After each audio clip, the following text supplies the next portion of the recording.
Detective Harris called me into his office on a Tuesday morning, the kind that smelled like stale coffee and broken promises. I'd been at my desk filling out paperwork for a domestic assault case when his assistant gestured toward the closed door with a look that said, "This wasn't routine. Read. Sit down." Harris was 53, gray at the temples, and had the kind of tired eyes that came from 25 years watching the worst of humanity. He slid a folder across his desk. "We need someone for a long-term undercover operation. High risk, high reward. I'm recommending you." I opened the folder. The first photo showed a man in an expensive suit leaving what looked like an upscale restaurant. Dark hair, strong features, the kind of face you'd remember.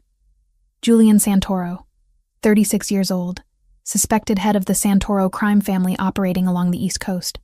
"We've been trying to nail this guy for 3 years," Harris continued. "Money laundering, weapons trafficking, ties to cartels. But he's smart, keeps his hands clean. We need someone on the inside, someone who can get close."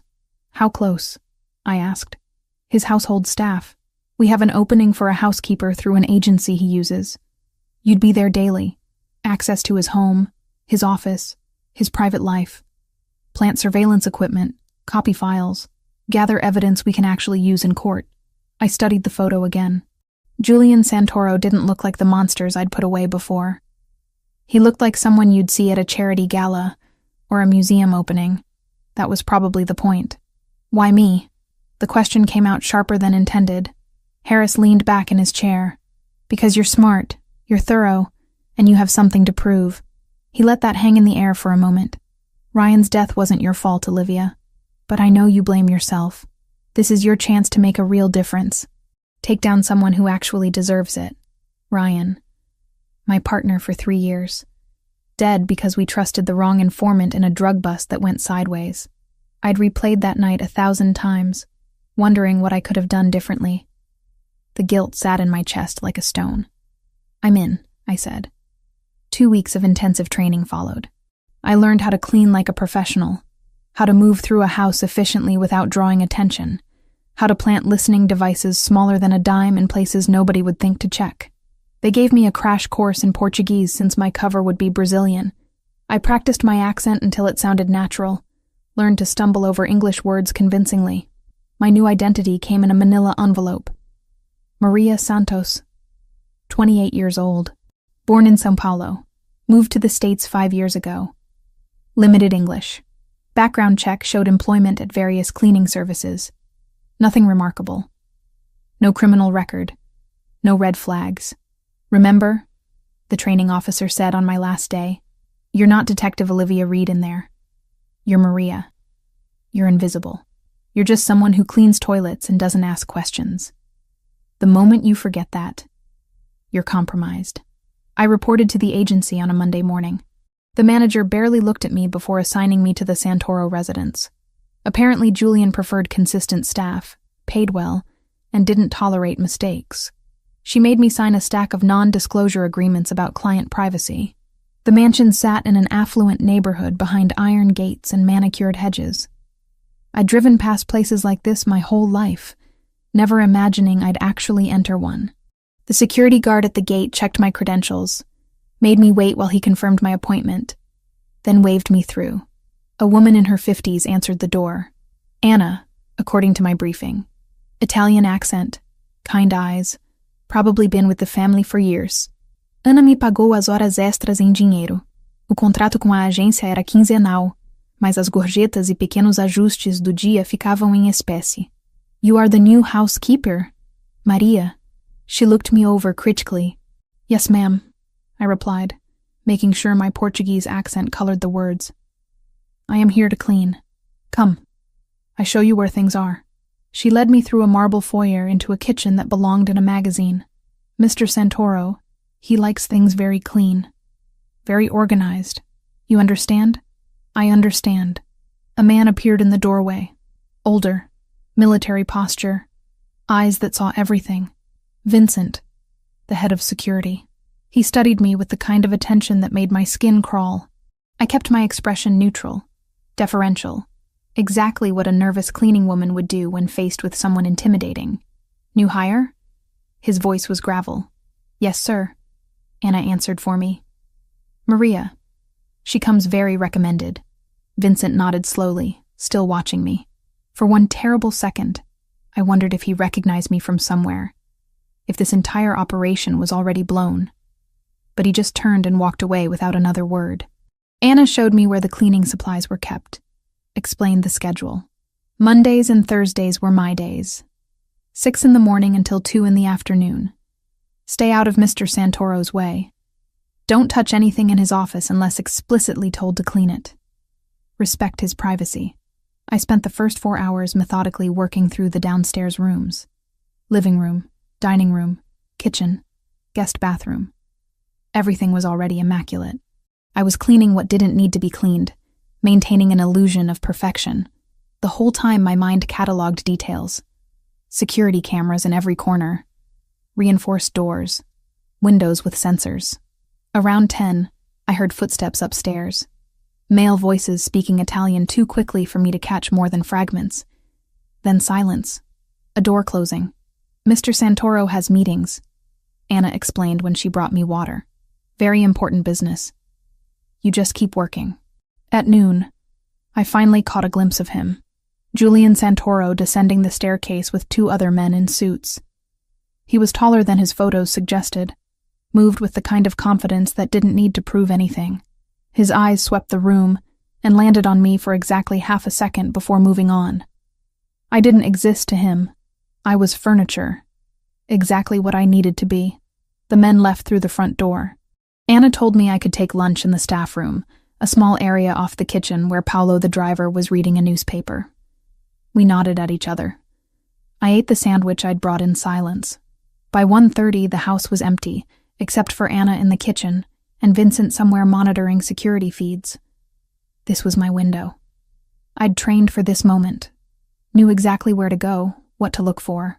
Julian's office was on the 2nd floor, door unlocked. Inside, it looked like any wealthy businessman's workspace. Mahogany desk, leather chair, bookshelves lined with volumes that probably cost more than my car. I moved quickly, pulled out the device from the hidden pocket in my cargo pants. It looked like a small black button, adhesive backing. I placed it under the lip of his desk where fingers would never brush, where eyes would never think to look. 10 seconds. In and out. Back downstairs, I finished the bathrooms and left at exactly 2 o'clock like I was supposed to. Anna paid me in cash, told me she'd see me Thursday. I drove 3 blocks before pulling over and letting my hands shake. First day done.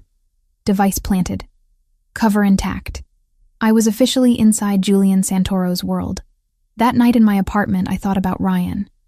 About how he'd always said the key to undercover work was committing to the role completely. Becoming someone else so thoroughly that you forgot yourself. I wondered if that's what had gotten him killed in the end. That commitment. That belief that he could control the situation. I pulled out his photo from my wallet. 3 years we'd worked together. 3 years of trust and partnership. Gone in 30 seconds of gunfire because we'd believed a lie. This one's for you, I whispered to the image. Thursday I'd go back.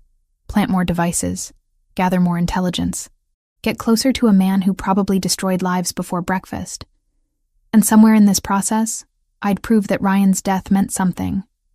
That I could finish what we'd started. The mission was simple on paper. 30 days to gather evidence, build a case, bring down a criminal organization. Simple didn't mean easy, and it definitely didn't mean safe. Thursday came too quickly. I arrived at the mansion at 6 in the morning like I was supposed to. The sky still dark and heavy with clouds.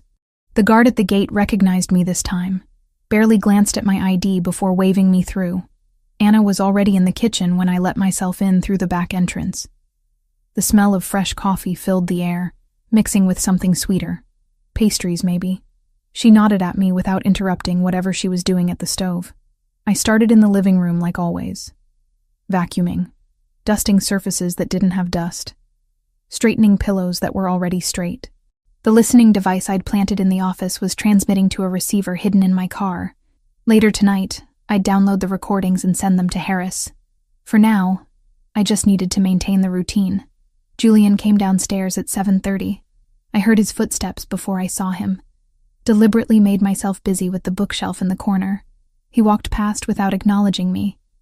Went straight to the kitchen where Anna had breakfast waiting. Through the doorway I could see him sitting at the table, reading something on his phone. Just a man having coffee. Nothing sinister about it, except I knew what he was. Had read the files. Knew about the suspected weapons deals. The money that moved through shell corporations. The connections to cartels and syndicates. Looking at him now, you'd never guess. That was probably the point. "Maria, you want coffee?" Anna called from the kitchen. "No, thank you," I replied, keeping my accent thick. "I have work to do." The next few days fell into a pattern. Arrive at 6, clean the main floor before Julian woke up. At 8 o'clock, I'd move to his office while he had breakfast or took calls in other parts of the house. I'd planted 3 more devices by the end of the first week, one behind a bookshelf, another under the windowsill, a third inside a decorative vase that nobody would move. The conversations I captured were frustratingly mundane. Business discussions about restaurant profit margins, calls with lawyers about property acquisitions, a lengthy argument with someone about the quality of wine being imported. Nothing illegal. Nothing I could use. There were hints, though. Vague references to shipments and schedules. Mentions of payments that sounded too large for legitimate transactions. But nothing concrete. Nothing that would hold up in court. On my 3rd Tuesday, I noticed something different. A man in priestly robes arrived around 9 in the morning. Anna greeted him warmly, led him to the terrace where Julian was waiting. They sat together for over an hour, talking in Italian that I couldn't quite catch from where I was cleaning nearby windows. "That is Padre Miguel," Anna told me later when I asked. "He comes every Tuesday and Thursday. He has known Mr. Santoro since he was a boy. They are close? Very close. The Padre, he is like family." I filed that away. Crime bosses who met regularly with priests, that was new. Maybe it was for show, maintaining an image, or maybe it meant something else. I wasn't sure yet. Wednesday morning brought another pattern. Julian left the house at exactly 7 o'clock. Vincent drove him in the black SUV, just the two of them. They returned at 9:15. I'd tracked this through security logs I'd managed to glimpse on Vincent's computer. Same thing every single Wednesday. Like clockwork.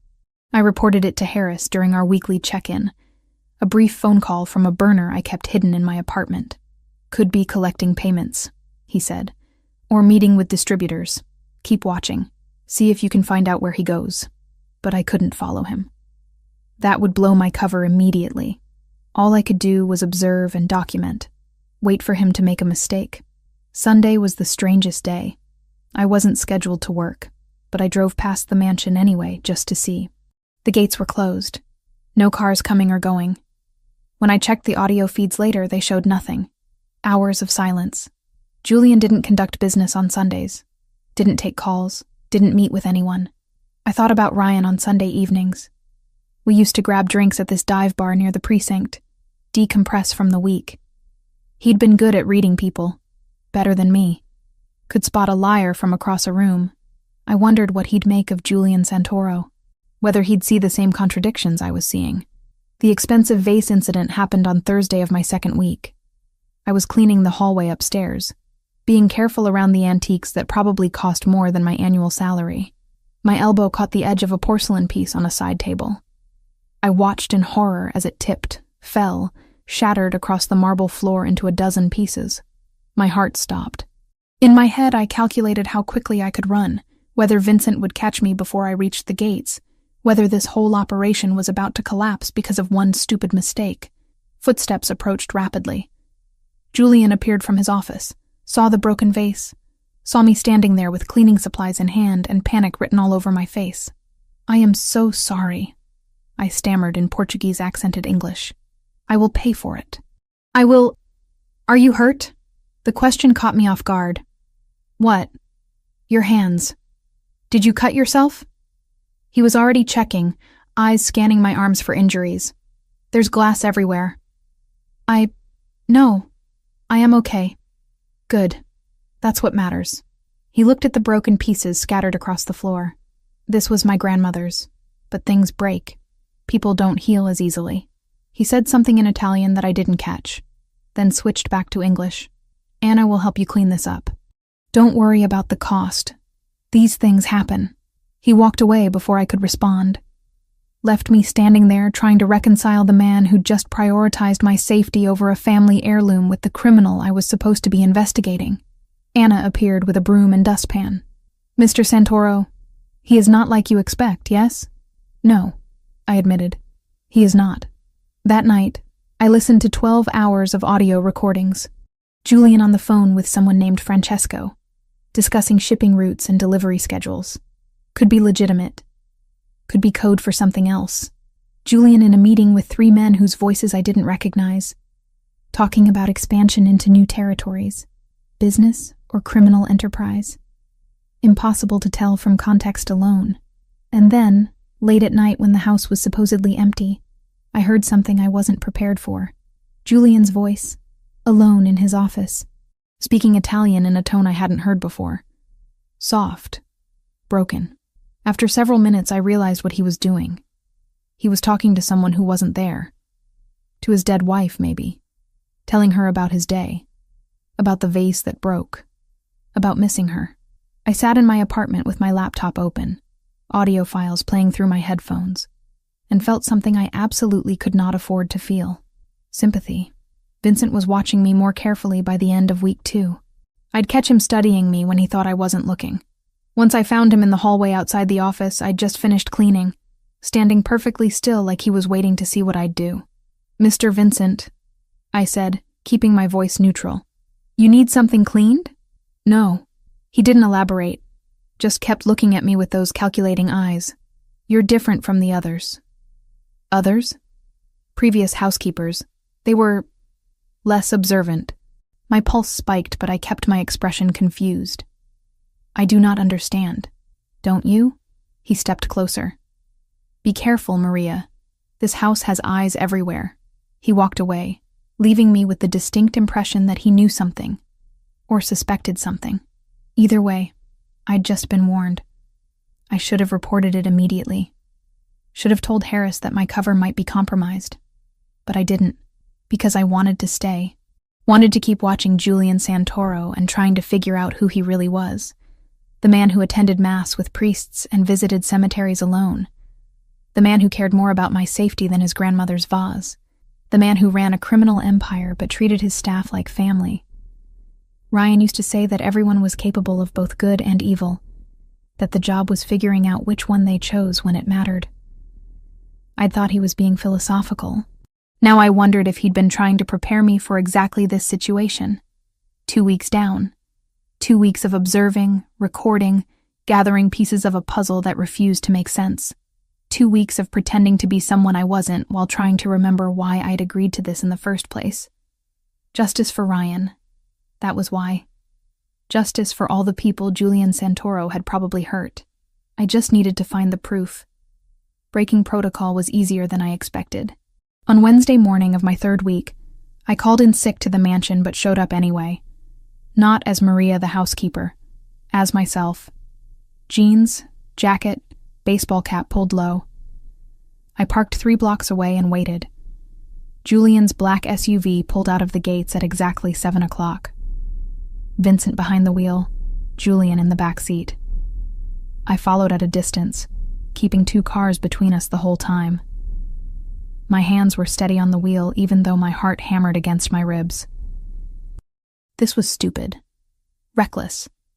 If Vincent spotted me, the entire operation collapsed.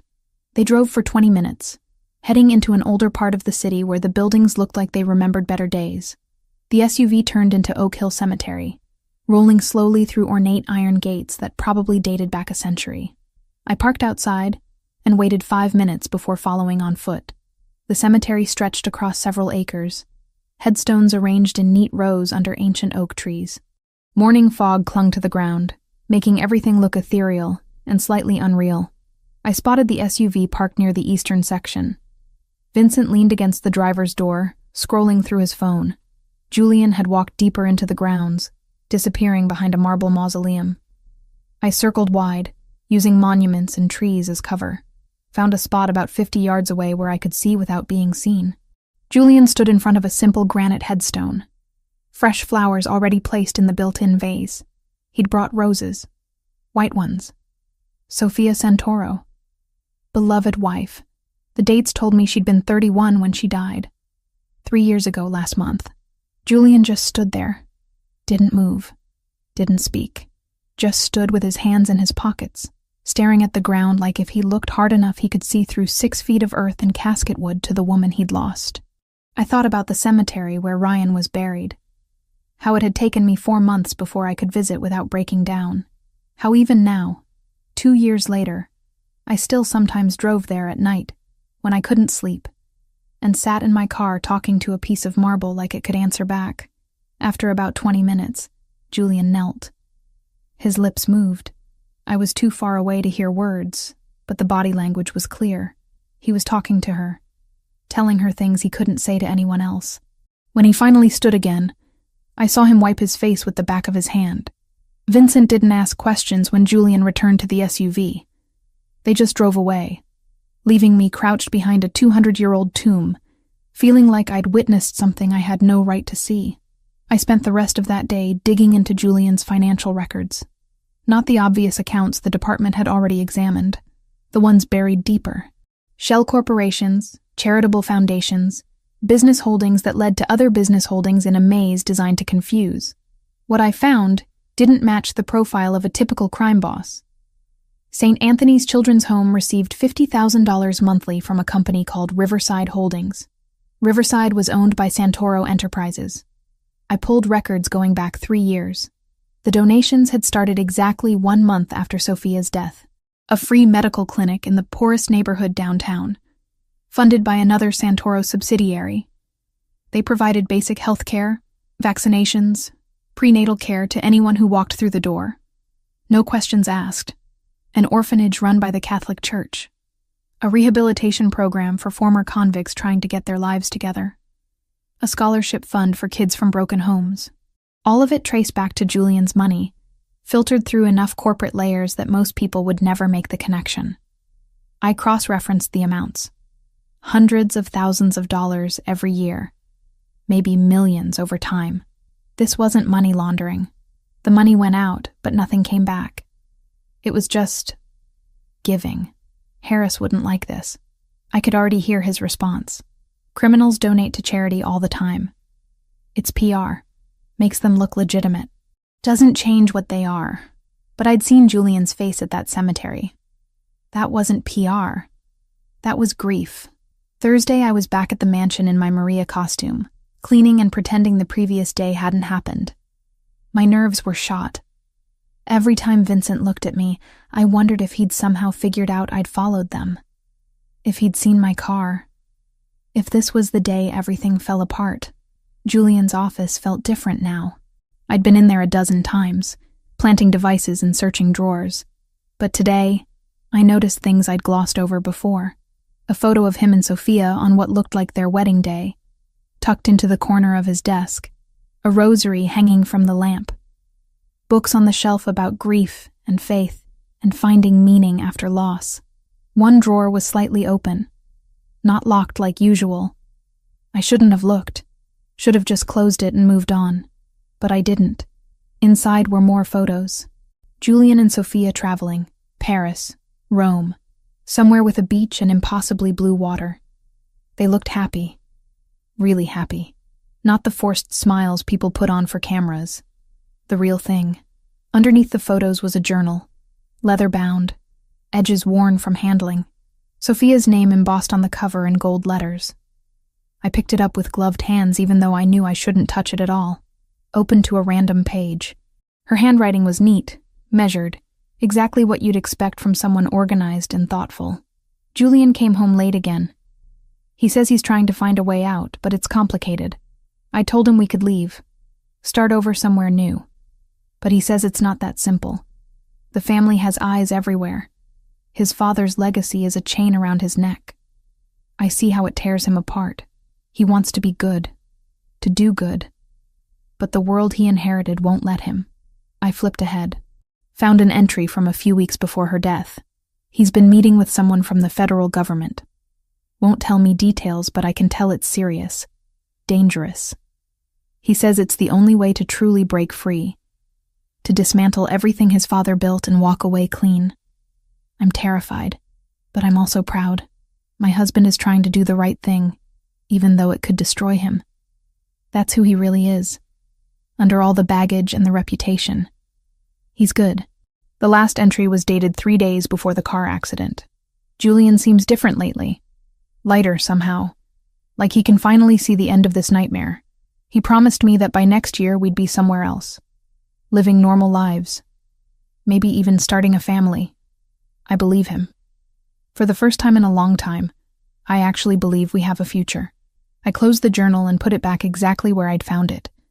My hands were shaking. I left the office, went to the bathroom, and splashed cold water on my face until I could breathe normally again. Anna found me in the hallway 10 minutes later, probably looking pale. "Maria, you are okay?"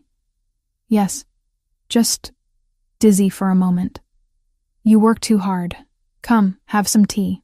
She led me to the kitchen, sat me down like I was family instead of hired help, and made chamomile tea in a china cup that probably cost more than my weekly salary. She didn't ask questions. Just let me sit there and try to process what I'd just read. Julian had been working with federal authorities. Not now. 3 years ago. Before his wife died. And then she died, and presumably the deal had fallen apart. Because the only evidence the department had against him was old. 3 years old. Right before Sophia's accident. What if he'd been trying to get out? What if he'd been cooperating and then his wife was murdered and the whole thing collapsed? What if I wasn't investigating a criminal at all, but someone who'd been betrayed by the very system I represented? Vincent appeared in the kitchen doorway. "Maria." A word. Anna looked between us, but didn't interfere. I followed Vincent into the hallway, my pulse spiking. This was it. He'd figured me out. I ran through exit strategies in my head. The back door was 30 feet away. My car was 3 blocks. Vincent was armed, but I was fast. "You've been here 3 weeks," he said quietly.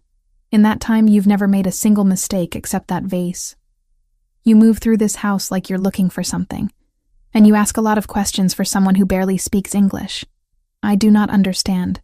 "Yes, you do." He stepped closer. "I know who you are, Olivia Reed. I've known since your 2nd day here." The world tilted. I opened my mouth, but nothing came out. "I'm not telling Mr. Santoro," Vincent continued. "Not yet, but I'm watching you. And I need you to understand something. This man you're investigating, he's trying to fix the mess he inherited. He's trying to be better than the legacy forced on him. If you destroy that because you're too focused on the past to see the present, you'll regret it." He walked away before I could respond. Left me standing in the hallway trying to remember how to breathe. I should have called Harris immediately. Should have aborted the mission. Vincent knowing my real identity meant operational security was completely compromised. But I didn't call, because Vincent had said he wasn't telling Julian. Which meant he was protecting him. Or protecting me. Or maybe both. I finished my shift in a daze. Went home. Sat on my couch staring at the wall until midnight. Ryan's photo was on my bookshelf. I picked it up, studied his face. "What would you do?" I asked the image. "If you found out the person you were investigating wasn't what you thought? If everything was more complicated than the file suggested?" Ryan didn't answer. He never did, but I remembered something he'd said once. The job isn't about punishing people for who they are. It's about stopping them from hurting others. If someone's trying to change, trying to be better, maybe that matters too. I'd thought he was being soft at the time. Now I wondered if he'd been trying to teach me something I was only just starting to understand. Julian Santoro wasn't a monster. He was a man trapped in circumstances he hadn't chosen, trying to find a way out while honoring a dead wife's memory, and doing what good he could with the resources he had. And I was the person who might destroy his last chance at redemption, because I was too afraid to question my orders. The call came at 3 a.m. Not to me, but I heard about it 6 hours later when I arrived at the mansion and found the entire place transformed into something resembling a war zone. Extra security at the gates, men I'd never seen before patrolling the grounds with visible weapons. Vincent barking orders into his phone in rapid Italian. Anna met me at the door, her face pale. There was trouble last night. At the port. Very bad trouble. What kind of trouble? She just shook her head and gestured for me to come inside. The house felt different. Colder somehow, despite the morning sun streaming through the windows. I went through my usual routine, but everything was off. The living room had muddy footprints tracked across the carpet. The kitchen smelled like disinfectant, the kind used to clean up blood. Julian came down the stairs at 8:30, and I barely recognized him. His shirt was wrinkled, partially untucked. His hair wasn't styled, just pushed back carelessly. But it was his face that stopped me. He looked like he'd aged 10 years overnight. Dark circles under his eyes. A cut on his cheekbone that had been cleaned but not bandaged. He didn't go to the kitchen. Didn't pour coffee. Just stood in the foyer staring at nothing while Vincent approached with a tablet, showing him something I couldn't see. Julian's jaw clenched. He nodded once, turned, and went back upstairs without a word. "What happened?" I asked Anna when I found her in the pantry.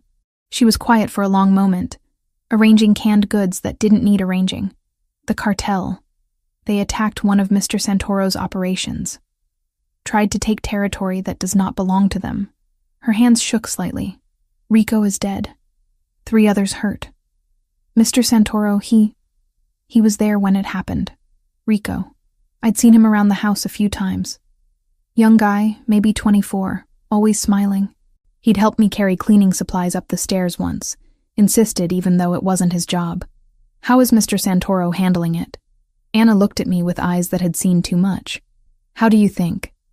That boy's mother, she lost her husband 2 years ago. Rico was all she had.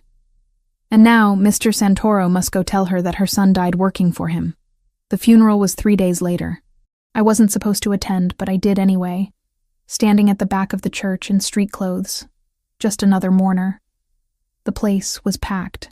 Rico's mother sat in the front pew, supported by 2 other women. She looked broken in a way that felt too familiar. Julian sat 3 rows back, not at the front where you'd expect someone of his position. He stayed through the entire service, through every prayer and hymn, through the mother's wailing grief when they closed the casket. When it was over, he approached her. I watched him kneel beside her wheelchair, take her hands in his, and speak words I couldn't hear. She touched his face like he was her own son, forgave him for something that maybe wasn't entirely his fault. Outside afterward, I overheard Vincent talking to another man about the arrangements.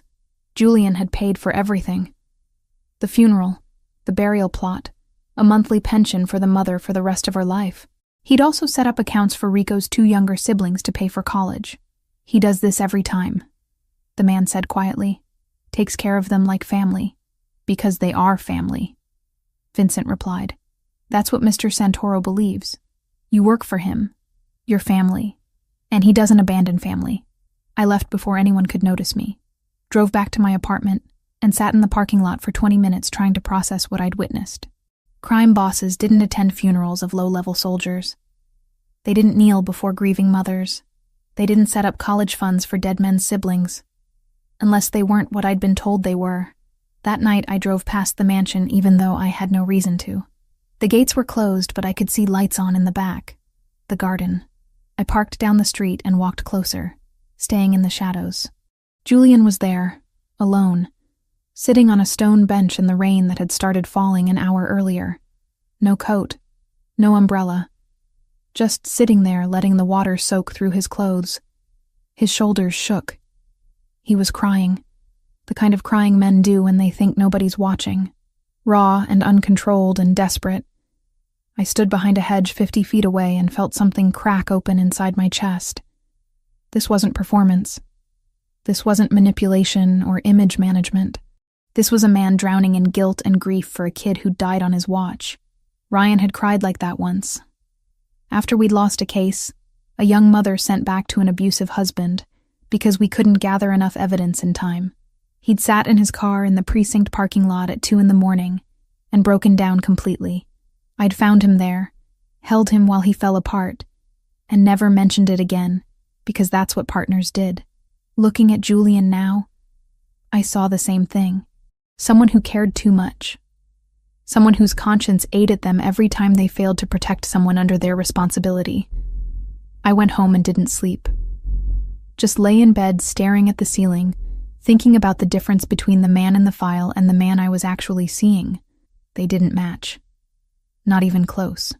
The next few days, Julian was a ghost in his own house. He worked late into the night, barely ate, spoke to people in monosyllables. Anna tried to feed him. He'd take a few bites and push the plate away. Vincent tried to discuss business. Julian would nod without really listening. On Thursday morning, I brought him coffee. Not because Anna asked me to. Because I wanted to. I found him in his office, surrounded by paperwork, looking exhausted. "Mr. Santoro?" I knocked softly on the open door. "I brought coffee." He looked up, surprised, like he'd forgotten other people existed. "You don't have to do that." "I know." I set the cup on his desk. Anna had also sent bread, still warm. I added that next to the coffee. He studied me for a moment. Really looked at me for maybe the third time since I'd started working there. "What is your name?" "Your real name. Not what the agency calls you." My pulse jumped. "Maria." "No." He said it gently, not accusatory. "Your real name. I ask everyone who works here. I like to know people, not just positions." "Maria," I repeated, keeping my voice steady even though my heart hammered. "Maria Santos." He nodded slowly, like he didn't quite believe me, but wasn't going to push. "Thank you for the coffee, Maria. And the bread. It was kind. I should have left. Should have gone back to cleaning and maintaining my cover. Instead, I heard myself ask, "Are you okay?" "No." Simple. Honest. "But I will be. Eventually. I am sorry. About Rico. You knew him?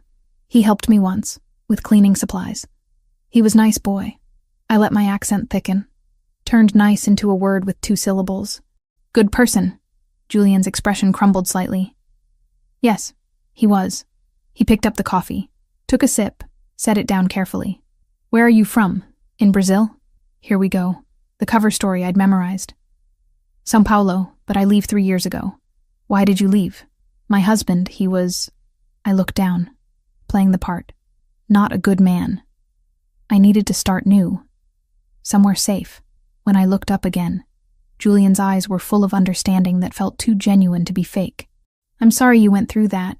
No one should have to run from their own home." He paused. "You are safe here, Maria. While you work for me, no one will hurt you. I promise you that." The sincerity in his voice nearly broke me. This man, who I was supposed to be investigating for crimes I was increasingly certain he wasn't committing, had just promised to protect me from a danger that didn't exist. "Thank you," I whispered, and meant it for reasons I couldn't explain. After that, things changed. Julian started greeting me every morning when I arrived. Small nods, brief words in Portuguese that he clearly practiced. "Bom dia." "Como está?" "Good morning. How are you?" I'd respond in character, and he'd move on with his day. But those moments became something I looked forward to in a way that terrified me.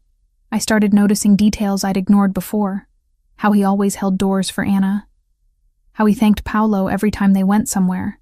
How he kept fresh flowers in every room because they made the house feel less empty. How he had photos of people scattered throughout his office. Not just Sophia.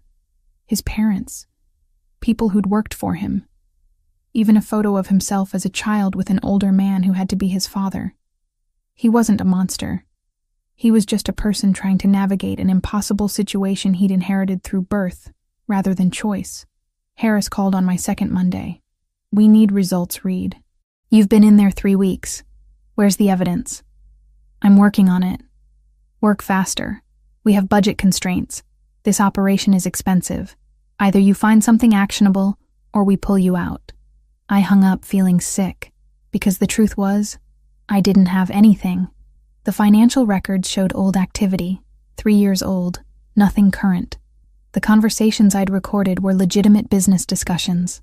The only illegal activity I'd witnessed was Julian trying to survive in a world that wanted to destroy him. That night, I sat at my kitchen table with all my notes spread out, trying to make them say something they didn't. Trying to turn a grieving widower who took care of his people into the criminal the department needed him to be. Ryan's photo watched me from the shelf.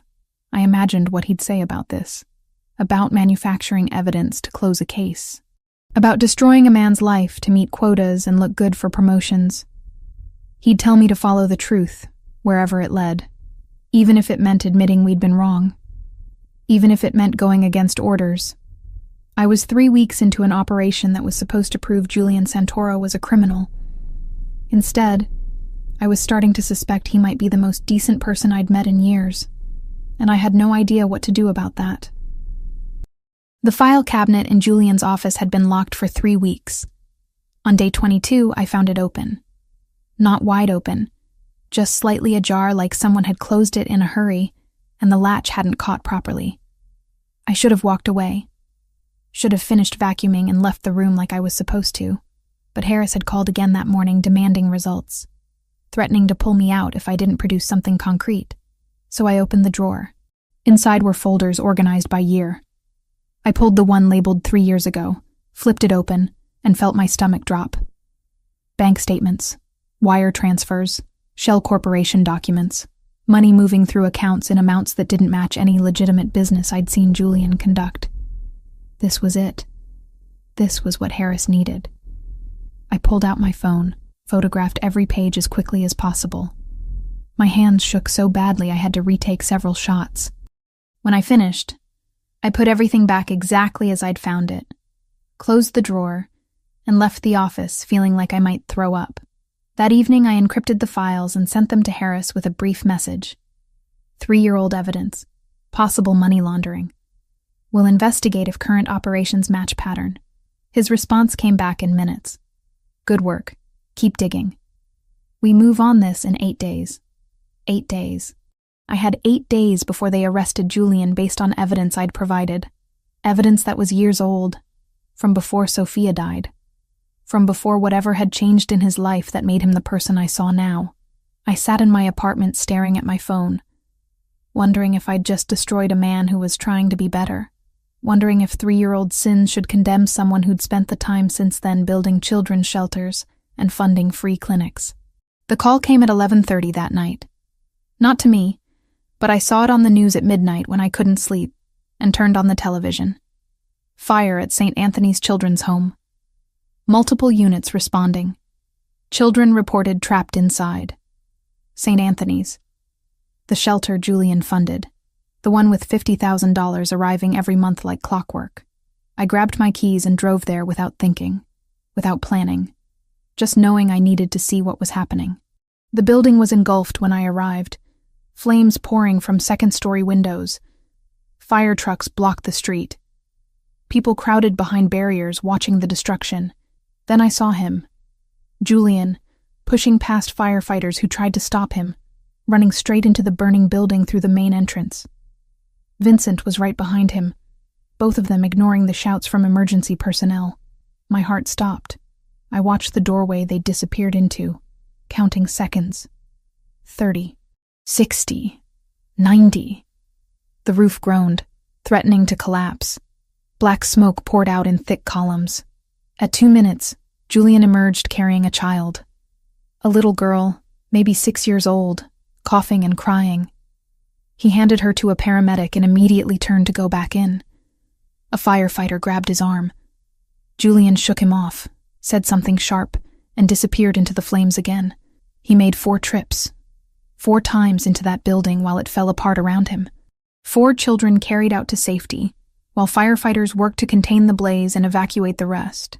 When he finally stayed outside, it was only because Vincent physically restrained him, and 2 firefighters confirmed all children were accounted for.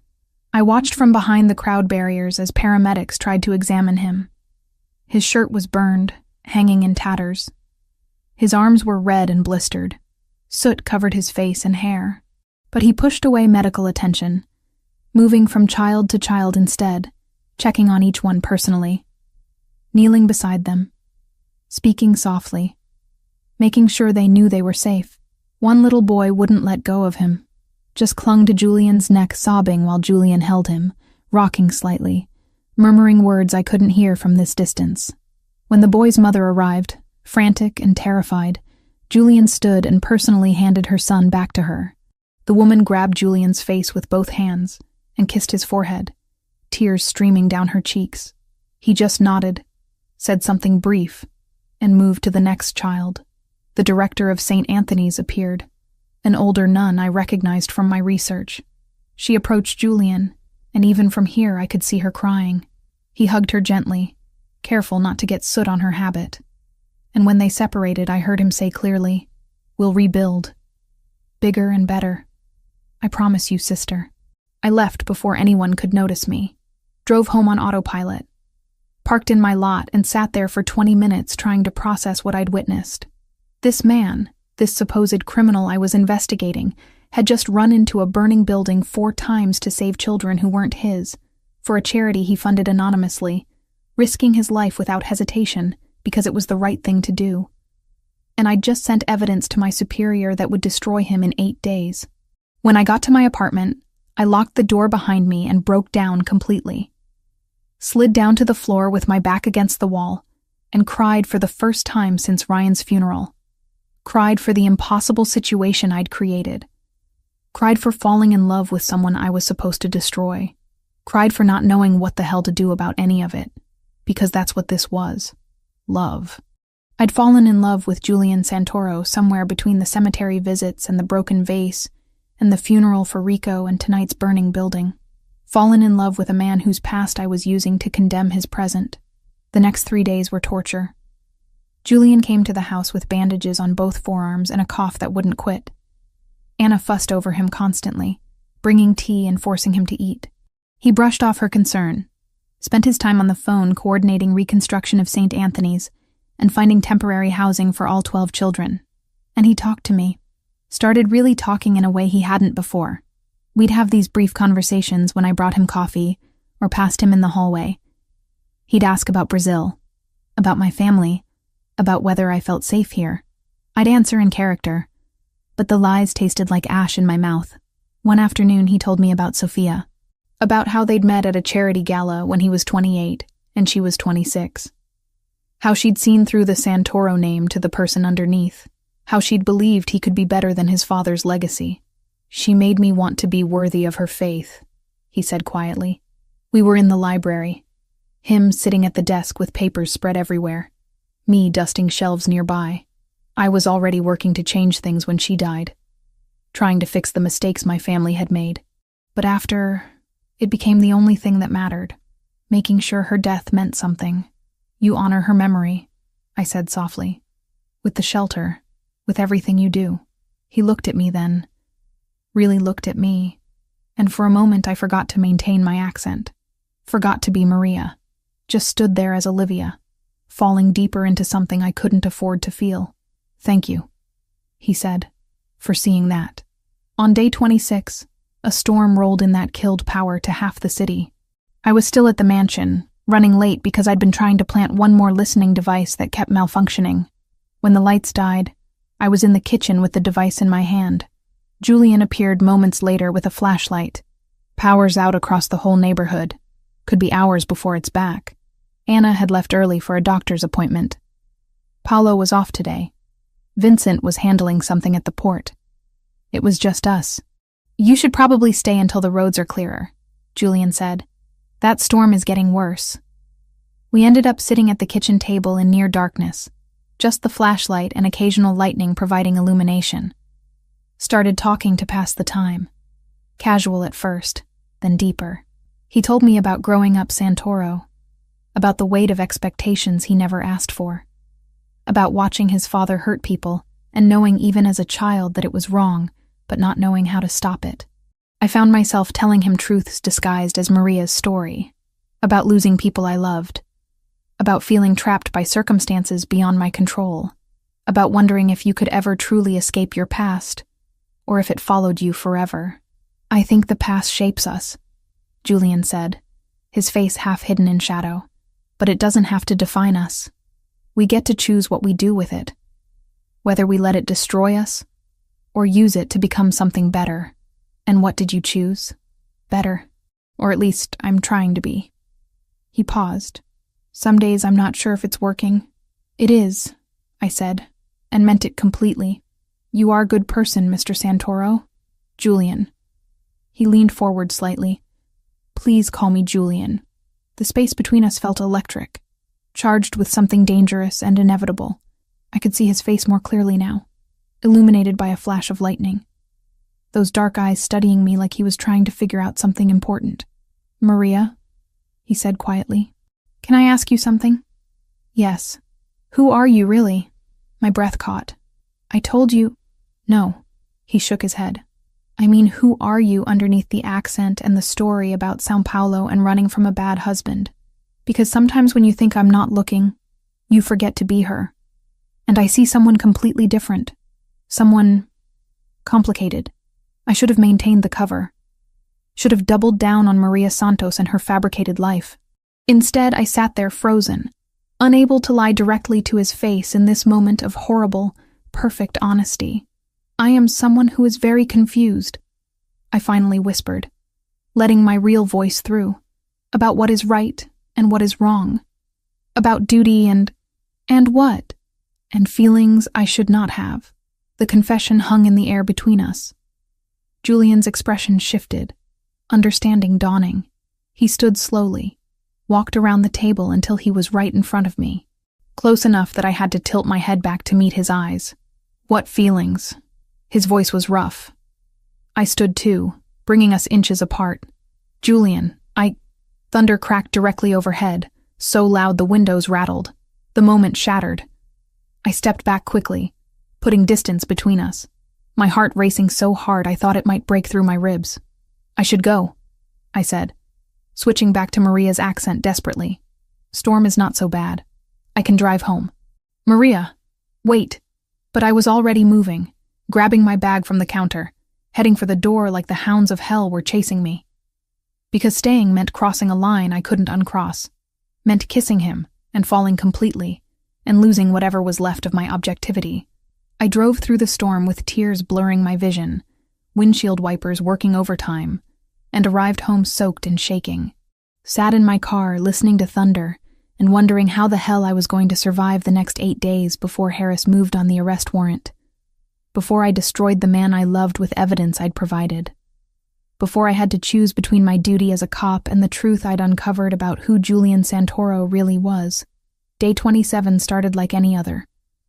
I arrived at 6 in the morning, let myself in through the back door, started my routine, but everything felt wrong. My skin crawled with the knowledge that in 3 days Harris would move on the arrest warrant. 3 days until I destroyed Julian, based on evidence from a life he'd already left behind. Vincent was waiting in the garden when I went to empty the trash, just standing there among the roses like he'd been expecting me. My pulse spiked, but I kept walking, kept playing Maria Santos even though something in his posture told me the game was over. "We need to talk," he said quietly. "The real you and the real me. No more pretending." I stopped walking, considered running, decided against it.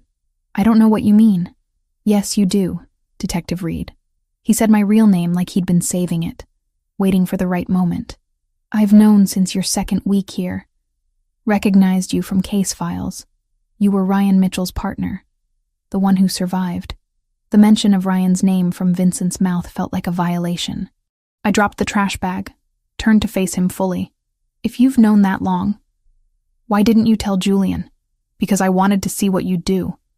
Whether you were here to destroy him or discover the truth." Vincent stepped closer, his expression unreadable.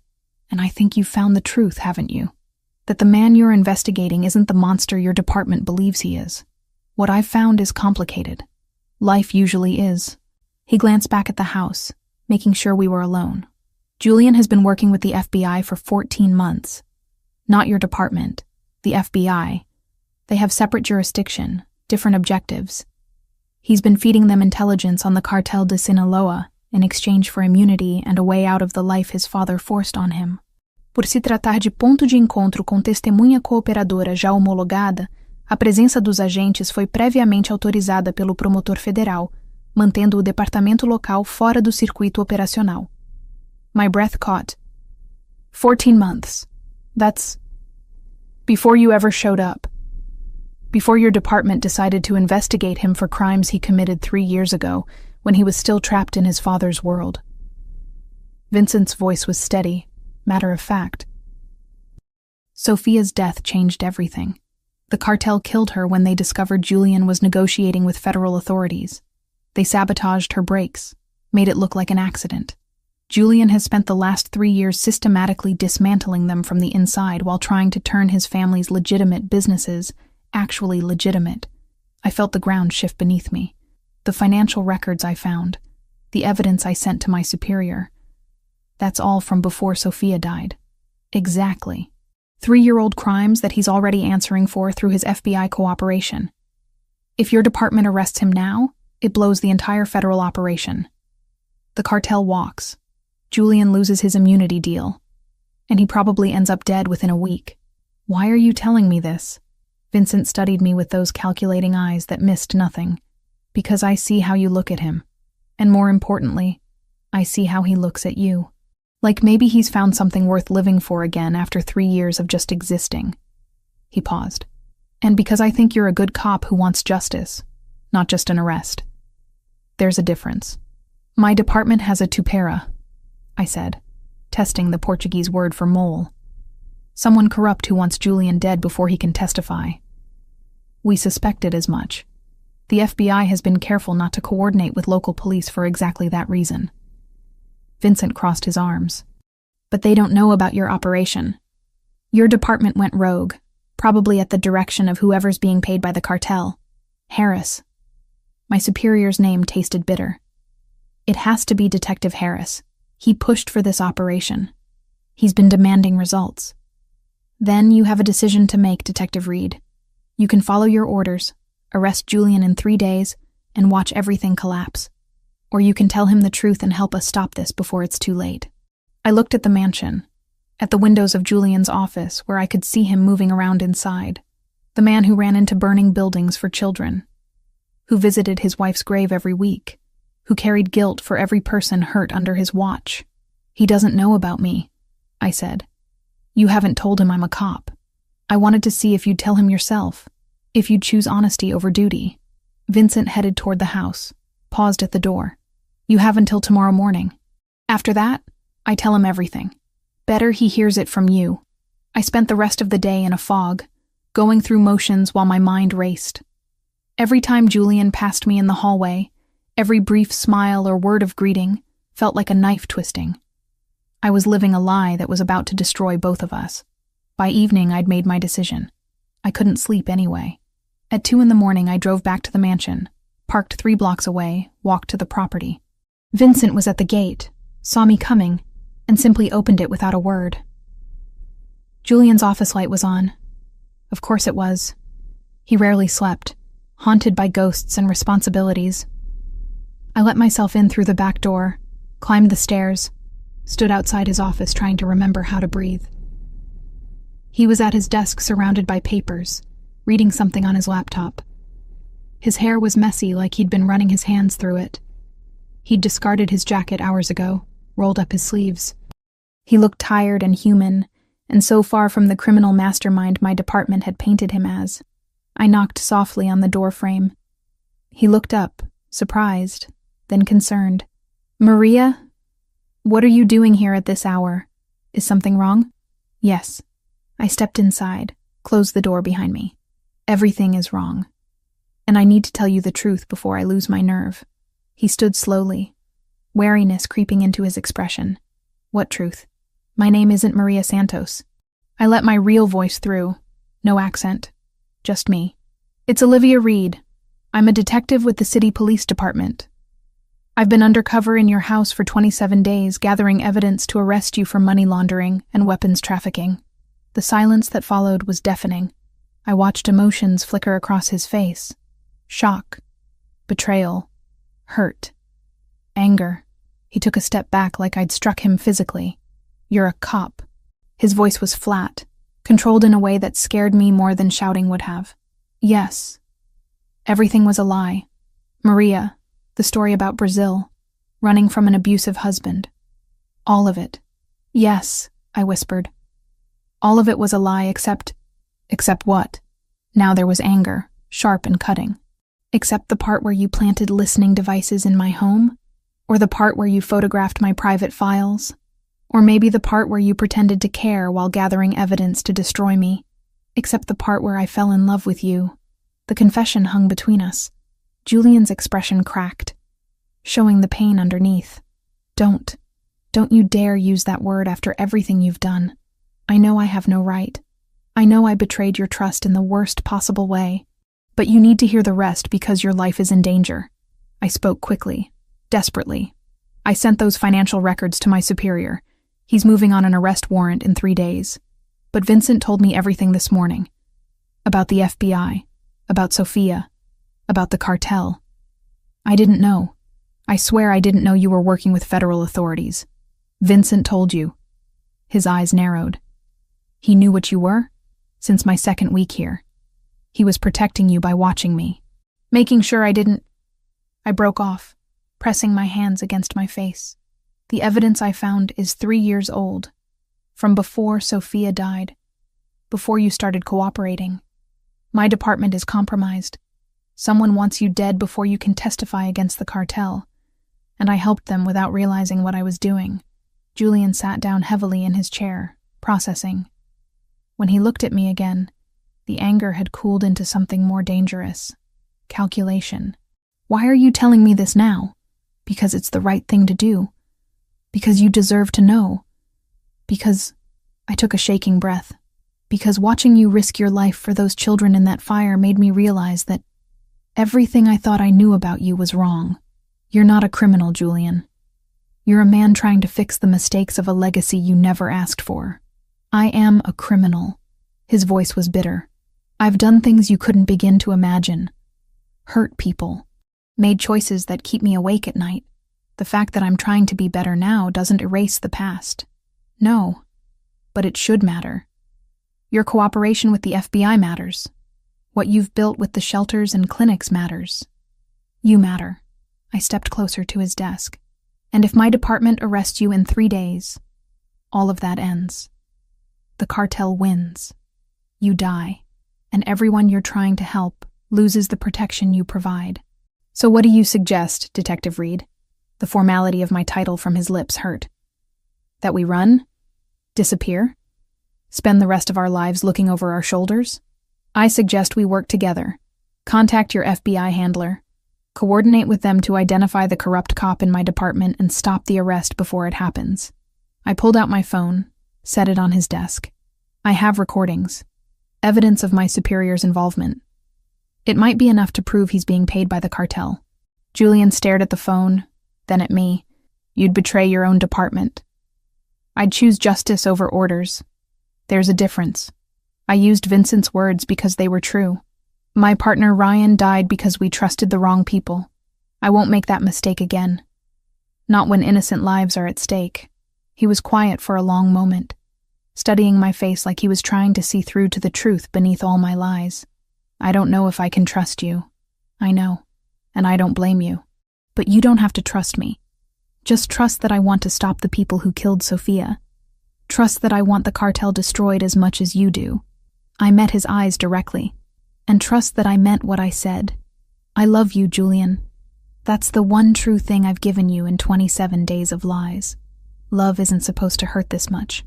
No, I agreed softly. It's not. But we don't get to choose who we fall for or when. We just get to choose what we do about it.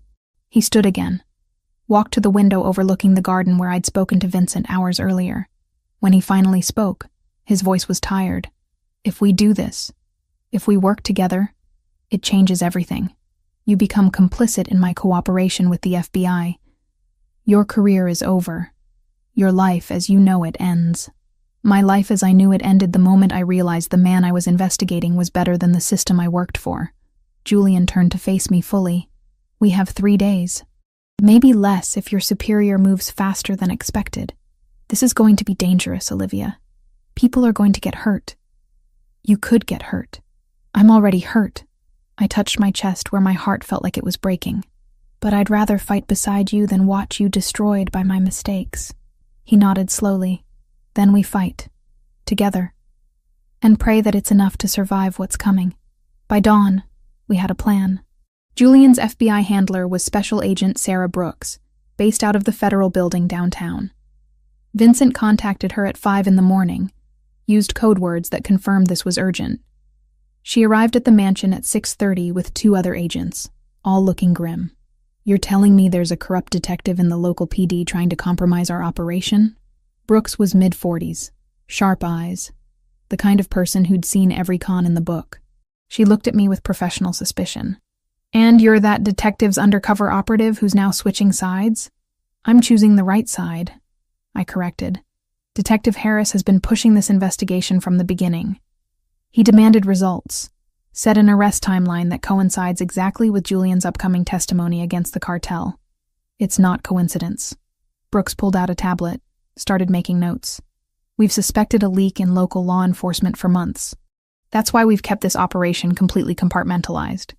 But if they've managed to plant someone inside your precinct specifically to target Mr. Santoro, that's bold even for the cartel." "They killed his wife," I said quietly. "Bold is their specialty." Julian stood by the window, arms crossed, watching the exchange with controlled intensity. We hadn't talked about us since my confession hours earlier, hadn't addressed the wreckage of trust between us. Right now, survival took priority over feelings. Brooks outlined the plan. Julian would continue his normal routine, pretending he had no idea about the impending arrest. I would return to the precinct, act like nothing had changed, and wait for Harris to make his move. The FBI would monitor everything, ready to intervene the moment the cartel showed their hand. "The arrest is scheduled for day 30, I explained. "That's tomorrow. Harris will probably try to kill Julian during the operation to make it look like self-defense or an unfortunate casualty. Either way, Julian dies before he can testify. Which means we need to flip this," Brooks said. "Use you as bait to draw out Harris and any cartel operatives he's working with. Catch them all in one move." Vincent stepped forward. "How do we keep Mr. Santoro safe during this? If the cartel realizes the trap, they'll send everything they have.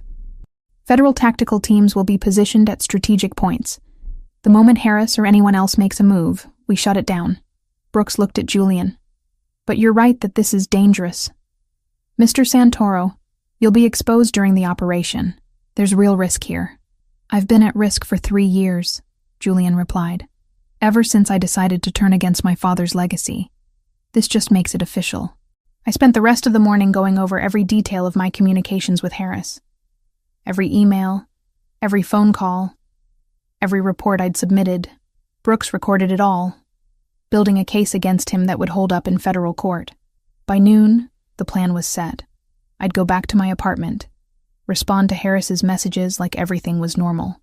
Tomorrow morning I'd meet him at the precinct for final operational briefing. Then the arrest would proceed as planned, except this time the FBI would be waiting. Julian walked me to my car when it was time to leave. Vincent and Brooks gave us privacy, staying inside while we stood in the driveway under gray afternoon sky. "This is insane," I said, unable to look at him directly. "Using you as bait, risking your life because I gave Harris the evidence he needed. You didn't know, and you came back to fix it. That counts for something." His voice was softer than it had been hours ago. Some of the anger had cooled, leaving exhaustion behind. "Olivia, after tomorrow, assuming we both survive, you understand what happens next. You go into witness protection, testify against the cartel, disappear for however long it takes to ensure you're safe. 2 years minimum, probably longer. New identity, new location, no contact with anyone from this life, including you." He finally looked at me directly. "And you'll go back to being a detective. Different precinct, probably, given that half your department will be under investigation. But you'll rebuild your career. Have the life you were supposed to have." "The life I was supposed to have doesn't include falling in love with someone I can't be with." "No," he agreed quietly. "It doesn't. But we knew from the beginning this couldn't work, even before you told me the truth. A cop and a criminal. It's not exactly a foundation for forever. You're not a criminal anymore. You're someone trying to fix the damage and build something better. The law doesn't distinguish between what I was and what I'm trying to become. Neither does my past." He stepped closer, close enough that I could see the exhaustion in his eyes, the weight he carried. "But for what it's worth, these last few weeks with you, even the parts that were lies, made me feel human again. made me remember what it was like to want something beyond survival and revenge. Tears burned behind my eyes. Julian, I'm sorry. For everything. For lying. For the investigation. For loving you when I have no right to. Stop apologizing for that part. You can't choose who you love any more than I could. His hand came up, cupped my face gently. Tomorrow we do what needs to be done. We stop Harris, protect the FBI operation, and make sure the cartel pays for Sophia and Rico and everyone else they've destroyed. After that, he trailed off. After that, we go our separate ways. Yes, the word sounded like it cost him. But tonight, for these few hours before everything changes, can we just be two people who found something real in the worst possible circumstances? I should have said no. Should have maintained professional distance. Should have protected what was left of my heart. Instead, I nodded. We went inside. Told Brooks and Vincent that I was staying until after dark for security reasons. Nobody questioned it. Maybe they understood better than we did that some moments only come once. The library became our sanctuary. Fire in the fireplace, even though it wasn't that cold, just for the light and warmth. We sat on the couch and talked about things that didn't matter and things that mattered too much. He told me about Sophia, about their plans for the future that never happened, about guilt and grief and learning to live with ghosts. I told him about Ryan, about the partnership we'd had, the trust that had gotten him killed, about survivor's guilt and second chances, and being terrified to care about someone again because caring meant eventual loss. Ryan would have liked you, I said at some point when the fire had burned low. He believed in redemption, in people choosing to be better even when it was hard. He sounds like he was a good man, a good partner. He was. I wish you could have met him. I pulled out my wallet, found the photo I'd carried for 2 years. Ryan in his dress uniform, smiling at something off camera. I think he'd understand what I'm doing. Why I'm choosing this instead of following orders blindly. Julian took the photo carefully, studied it. Thank you for showing me this. For trusting me with something that matters. When he tried to hand it back, I stopped him. Keep it, as a reminder that good cops exist, that not everyone wearing a badge is corrupt or blind or unwilling to see the truth. He looked at me for a long moment, then nodded, pulled something from his pocket in return. A rosary, old and worn, the beads smooth from years of use. This was Sophia's. Her grandmother gave it to her when she immigrated from Italy. She never went anywhere without it. I stared at the delicate silver chain. Julian, I can't take this. It's too important, which is exactly why I want you to have it. He placed it in my palm, closed my fingers around it. Sophia would have liked you, Olivia. She believed that love could exist even in dark places, that it was worth fighting for even when the odds were impossible. She'd want you to have something that meant everything to her. The tears came then, quiet and steady. He pulled me against his chest, held me while I cried for everything we were about to lose. His hands moved through my hair, his breath warm against my temple. When I finally looked up, his eyes were wet too. I love you, I whispered. I know it's complicated and impossible and completely insane, but I love you, Julian Santoro. I love you too, Olivia Reed. And if there's any justice in this world, if we survive tomorrow and the universe has any mercy left, we'll find our way back to each other. Somehow. He kissed me then, gentle at first, then desperate, like we were trying to memorize each other through touch alone. We moved together naturally, inevitably, two people who'd been circling this moment since the first real conversation. It wasn't just physical. It was goodbye and hello, and everything in between.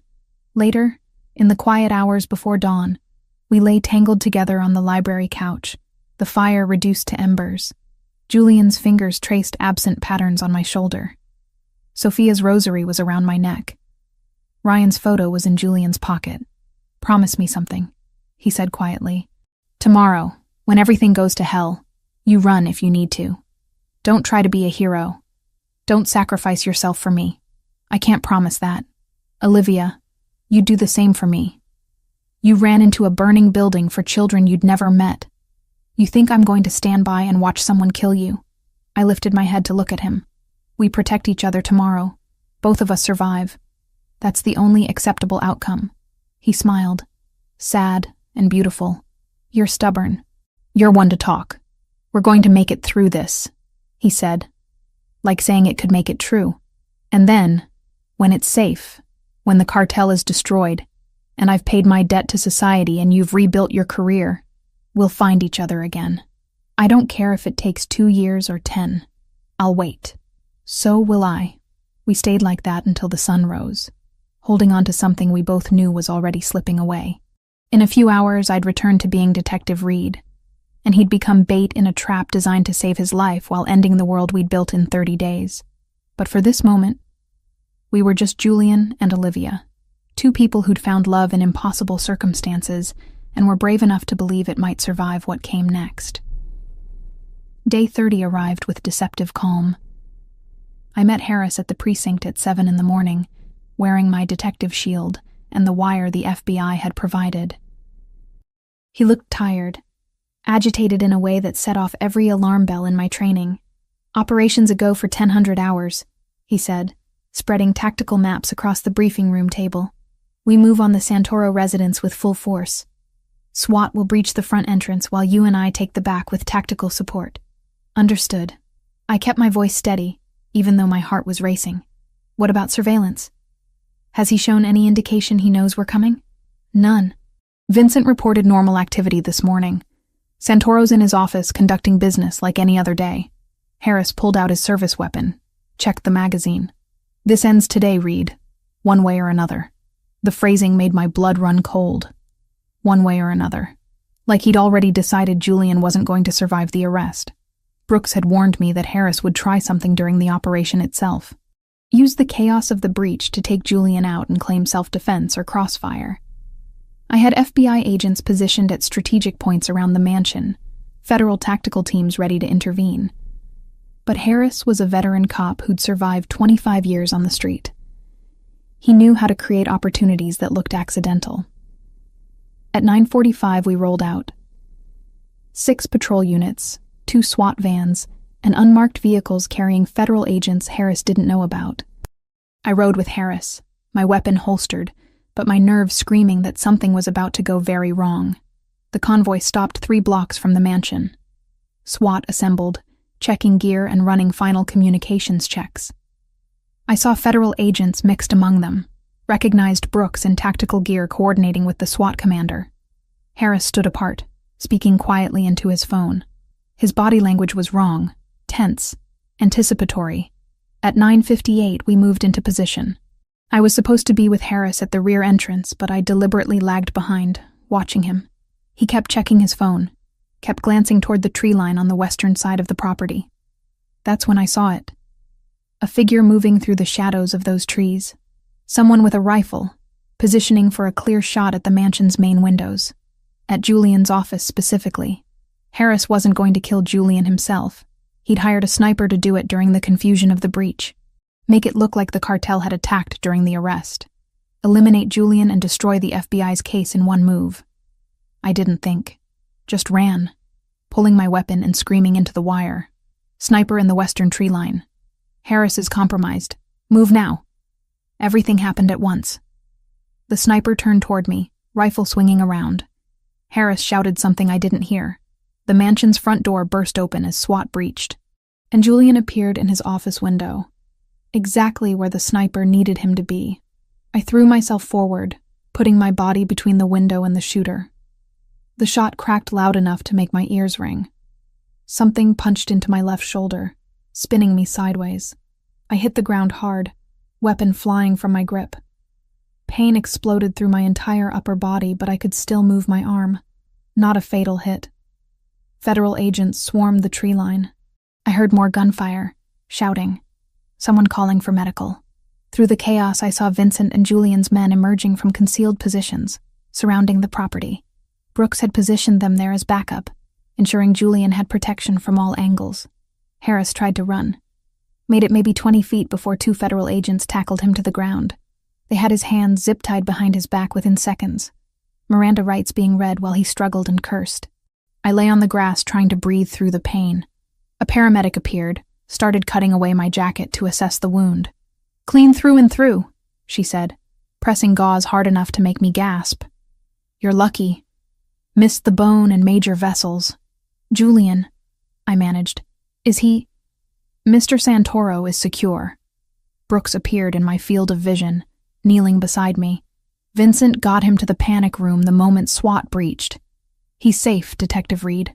Thanks to you. They loaded me into an ambulance. As the doors closed, I caught one glimpse of Julian being led out by federal agents, Vincent at his side. Our eyes met across the distance. He looked terrified, relieved, devastated. Then the ambulance doors shut, and he was gone. I spent 4 weeks in the hospital. The bullet had done more damage than initially thought, required 2 surgeries to repair muscle and tissue. Physical therapy started in week 2, painful sessions of regaining range of motion. Brooks visited regularly, keeping me updated on the case. Harris had been working for the cartel for 18 months. They'd paid him $200,000 to eliminate Julian before his testimony. He'd compromised 3 previous FBI operations, gotten 2 other witnesses killed. The evidence against him was overwhelming. He'd spend the rest of his life in federal prison. The cartel operatives they'd captured during the operation had rolled on each other rapidly. Names, locations, supply chains. The FBI had dismantled the entire East Coast network within a month. 47 arrests total, including every member of the leadership structure. Julian was in protective custody, preparing for the federal trial. I wasn't allowed contact with him. Brooks said it was for both our safety, that any connection between us could be exploited. I understood the logic. Didn't make it hurt less. On my last day in the hospital, a nurse brought me a manila envelope. Someone left this at the front desk for you. Said it was important. Inside was a single piece of paper. Julian's handwriting. No signature. Nothing that could identify him if someone else found it. Just words that I read until I'd memorized every letter. You saved my life in every way a person can be saved. Thank you for seeing who I was trying to become instead of who I'd been. Wait for me, however long it takes. I'll find you again. Tucked behind the letter was Ryan's photo, the one I'd given Julian that last night. And Sophia's rosary, the one I'd been wearing when I was shot. They'd given me back my most precious things, a promise that he'd keep his. The department gave me a commendation for bravery and exposing corruption. I accepted it in a ceremony I barely remember, still numb from everything that had happened. My captain offered me any position I wanted in the precinct. I requested a transfer instead. Couldn't stay in a place filled with memories of Ryan and Julian and all the ways my life had fallen apart and rebuilt itself. I was promoted to sergeant detective in a city 3 states away. Started over in a department that didn't know my history. Didn't know about the undercover operation or the man I'd fallen in love with while investigating him. Just knew I'd been decorated for exceptional service and had a track record of closing difficult cases. Vincent sent updates every few months through encrypted channels. Julian had testified. The trial had lasted 3 weeks. Every defendant was convicted. Julian had entered witness protection immediately after, disappeared into a new identity and life the FBI had constructed for him. Vincent didn't know where. Nobody did, except the marshals handling his case. 2 years crawled by. I threw myself into work, built a reputation in my new department, tried to convince myself that I was moving on. But I kept Sophia's rosary in my pocket every day, kept Ryan's photo in my wallet, carried pieces of 2 people who'd defined different parts of who I'd become. On a Sunday afternoon, I drove to the cemetery where Ryan was buried, sat on the grass beside his headstone and told him everything I hadn't been able to say while he was alive. About Julian. About choosing justice over orders. About loving someone I couldn't have and learning to live with that loss. You'd like him, I said to the marble. You'd understand why I did what I did. I hope wherever you are, you're proud of me. I'm trying to be the kind of cop you taught me to be. 2 years to the day after the operation, on a night when rain hammered against my apartment windows, someone knocked on my door. I almost didn't answer. It was past midnight. I wasn't expecting anyone, and my gun was in the bedroom, safe out of habit. But something made me check the peephole. Julian stood in the hallway, soaked from the rain, looking older and tired and absolutely real. I opened the door with shaking hands. You're here. You're actually here. The cartel leadership was neutralized. All of them either in prison or dead from internal power struggles. The FBI cleared me to leave the program 2 months ago. He stayed in the doorway like he wasn't sure he was welcome. I got a new legal identity. Legitimate job as a security consultant. Spent 8 weeks tracking you down through every legal channel I could find. You should have called. Let me know you were coming. I was afraid you'd tell me not to. His voice was rough, uncertain in a way I'd never heard from him. That 2 years was too long, and you'd moved on and I'd waited too long to find you. I stepped forward and pulled him inside, kicked the door closed, and kissed him like the past 2 years had been minutes instead of forever. He responded immediately, hands coming up to frame my face, his body solid and warm and present against mine.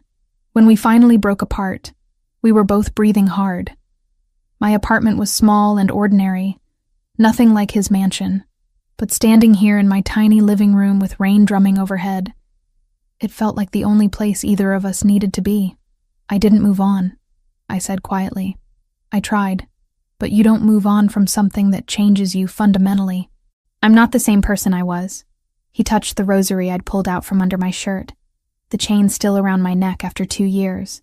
The program, the isolation, rebuilding myself from scratch. It was necessary, but it was hard. I'm different too. What we went through, what we survived.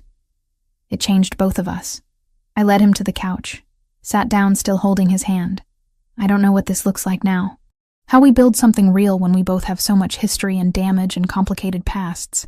Slowly, Julian said. Honestly. One day at a time until we figure out what works for us. He reached into his jacket, pulled out a worn photo, Ryan's picture. I kept this with me through everything. Reminder that good people exist even in dark places. I showed him my wallet, where Ryan's photo still lived next to my badge. He would have liked you, would have understood why we're worth fighting for. We talked through the night, filling in 2 years of separation. He told me about witness protection, the isolation and paranoia, slowly learning to trust that he might actually survive. About testifying in trial after trial, watching the cartel dismantled piece by piece. About the day the marshals told him the threat level had dropped enough that he could reclaim some version of a normal life.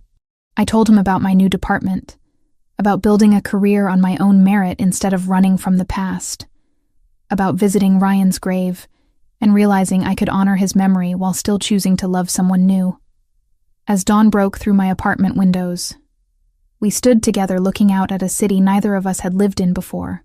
Rain had stopped, leaving everything washed clean and new. No promises about forever, Julian said quietly. Too much can still go wrong, but I want to try. Want to see if we can build something real after everything we've survived. Me too. I laced my fingers through his. One day at a time. Honest. Together. We walked out into the morning, rain-soaked streets reflecting early light. The future was uncertain, complicated, probably difficult, but we'd survived impossible odds separately. Maybe together we had a chance at something better than survival. Maybe we had a chance at actually living. Julian squeezed my hand. I squeezed back. And we kept walking. Two people who'd found each other in the worst circumstances and refused to let that define what we could become.